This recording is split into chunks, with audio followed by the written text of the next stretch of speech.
చాలా పవిత్రమైన రోజు నాగుల పంచమి.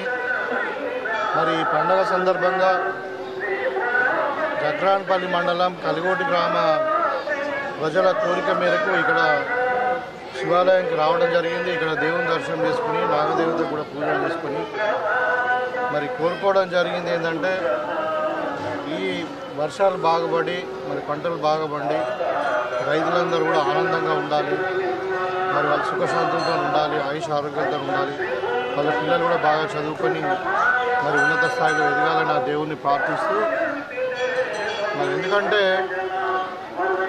రైతును రాజును చేయాలనే ఉద్దేశంతో మరి వ్యవసాయము దండగ కాదు పండగ అనే ఉద్దేశంతో కాంగ్రెస్ పార్టీ ఏదైతే వరంగల్ డిక్లరేషన్లో మనము వాగ్దానం చేసామో 2 లక్షల రూపాయలు కుటుంబానికి అని చెప్పి అది ఇవాళ నిజ రూపం దాల్చింది.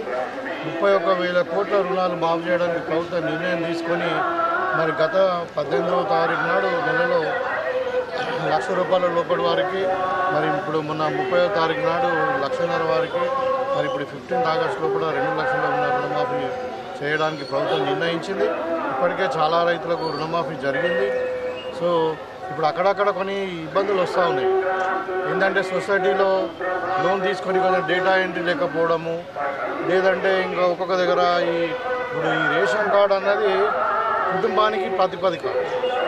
కుటుంబానికి 2 లక్షల రూపాయలు అన్నాం కాబట్టి కొంతమంది రేషన్ కార్డులో లేని వాళ్ళు, ఎందుకంటే గత 10 సంవత్సరాలు అసలు టీఆర్ఎస్ ఎక్కువ రేషన్ కార్డు ఇచ్చిన పాపన పోలే, చాలామంది రేషన్ కార్డు లేకుండా ఉన్నారు. వాళ్ళందరికీ కూడా మరి 15వ తారీఖు తర్వాత గవర్నమెంట్ ఒక మొడాలిటీ ఇస్తుంది. వాళ్ళకి ఎట్లా ఫ్యామిలీ సర్టిఫికేట్, ఫ్యామిలీ ఐడెంటిఫికేషన్ ఎట్లా జరగాలన్న దాని మీద మరి ఎంఆర్ఓ గారితోనో ఇక్కడ సెక్రటరీతోనో ఏదో ఒక సర్టిఫికేట్ తీసుకొని ఫ్యామిలీ మెంబర్గా ప్రూవ్ అయిన తర్వాత వాళ్ళకు కూడా తప్పకుండా రుణాలని మాఫ్ అవుతాయి. ఏది ఏమైనా ఈ 15th వరకు 2 లక్షల రూపాయలు రుణమాఫీ అవుతుంది.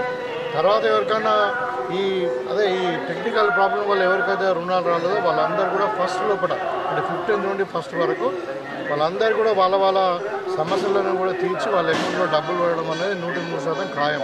ఎందుకంటే కాంగ్రెస్ పార్టీ మాట ఇచ్చింది, వాళ్ళ డబ్బులు కూడా రిలీజ్ చేసిండ్రు, ప్రభుత్వం కూడా నిర్ణయం తీసుకున్నది, ఆ ప్రాసెస్ ఉంది. కాబట్టి మరి చాలామంది రైతులు అక్కడక్కడ ఆందోళన చెందుతూ ఉన్నారు. ఆందోళన చెందే అవసరం లేదు. మీకు ఎక్స్టెన్షన్ ఆఫీసర్స్కు ఇక్కడ అగ్రికల్చర్ ఎక్స్టెన్షన్ ఆఫీసర్ని పెట్టినాం. వాళ్ళ దగ్గరికి వెళ్ళి మీ ఆధార్ కార్డు తీసుకొని పోతే వాళ్ళు చెప్తారు మీకు సమస్య ఏముందని. ఆ సమస్య మీద మనం బ్యాంకులో ఏదైనా ఎంట్రీ ప్రాబ్లం ఉంటే ఎంట్రీ కానీ, లేదంటే ఇంకా ఏది మన రేషన్ కార్డు ప్రాబ్లం కానీ ఇంకేది ఉన్నా కానీ దాన్ని సాల్వ్ చేసే బాధ్యత ప్రభుత్వం తీసుకుంటుంది. సో దాంట్లో ఏమాత్రం అనుమానం లేదు.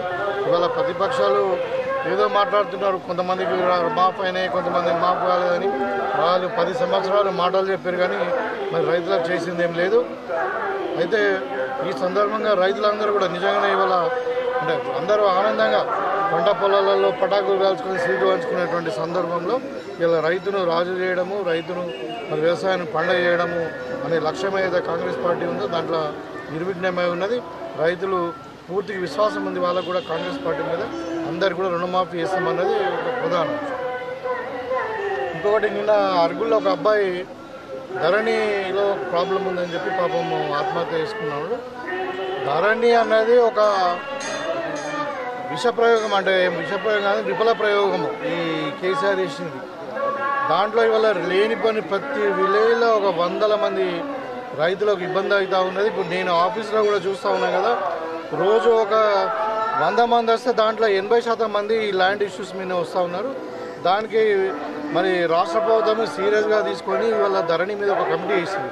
పెద్దలు బట్టి విక్రమార్క గారు, తర్వాత శ్రీధర్ బాబు గారు, దామోదర్ నరసింహ గారు వీళ్ళందరూ ఉన్నారు. ఇంకా వాళ్ళ కోదండరెడ్డి గారు వీళ్ళందరూ ఉన్నారు. అందరితో మాట్లాడుతూ ఉన్నారు. ఇవాళ మీకు ధరణి విషయంలో కూడా ఒక సీసీఎల్ఏ డిపార్ట్మెంట్ ఎవరైతే ఉన్నారో వాళ్ళు కూడా ఒక వెబ్సైట్ ఓపెన్ చేశారు. మీకు అందరు కూడా పబ్లిక్ డొమైన్లో పెట్టారు. అది మీ రైతులు అనే సమస్యలు ఉంటే దాంట్లో మీరు డైరెక్ట్ ఇంటరాక్ట్గా లింక్ డౌన్లోడ్ చేసుకొని మీరు దాన్ని ఇంటరాక్ట్ కావచ్చు, లేదంటే ఈవెన్ దానికి మెయిల్ కూడా పెట్టచ్చు మీ సలహాలు సూచనలు. సో దీని ప్రకారము త్వరలోనే ఒక కొత్త రెవెన్యూ చట్టం తీసుకురాబోతున్నాము. దాంట్లో అన్నీ కూడా ఇప్పుడు పార్ట్ 1లో ఏదైతే ఉన్నాయో దాంట్లోనే ఇది అంటే ఈ ప్రాబ్లమ్స్ సొల్యూషన్ కాకుండా ఇంకా మిగతా పార్ట్ బి కూడా ఇప్పుడు అంటే పార్ట్ బి అంటే అసైన్ ల్యాండ్స్ కానీ, మూడు భూములు కానీ, లేకుంటే దేవాదాయ భూములు, వక్స్ భూములు రకరకాల ఉన్నాయి. ఇవన్నిటి కూడా దానికి కూడా ఒక సొల్యూషన్ కనుక్కునే ప్రయత్నంలో ప్రభుత్వం ఉన్నది. నేను ఒక రిక్వెస్ట్ చేస్తూ ఉన్నా రైతులను, మీరు ఏదైనా ప్రాబ్లం ఉంటే ఒక 2-3 నెలల్లో ఈ ధరణి ప్రాబ్లమ్స్ మొత్తం సాల్వ్ అయితే, కానీ తొందరపడి ఏదో అప్పులు ఉన్నాయని చెప్పి బాధపడిపోయి ఇంకేదో చేసి ఆత్మహత్య చేసుకోవద్దు. చాలా ఫ్యామిలీకి నష్టం జరుగుతుంది. ఈ ధరణి సమస్యను తీర్చడానికి ఈ రాష్ట్ర ప్రభుత్వము కృత నిశ్చయంతో ఉన్నది. ఆ కమిటీ రిపోర్ట్ రాగానే మరి ఖచ్చితంగా చట్టంలో మార్పు తెచ్చి మీ యొక్క ధరణి సమస్యలన్నీ కూడా తీర్చే పద్ధతి కాంగ్రెస్ పార్టీ తీసుకుంటుంది అని భరోసా ఇవ్వదలుచుకున్నాను.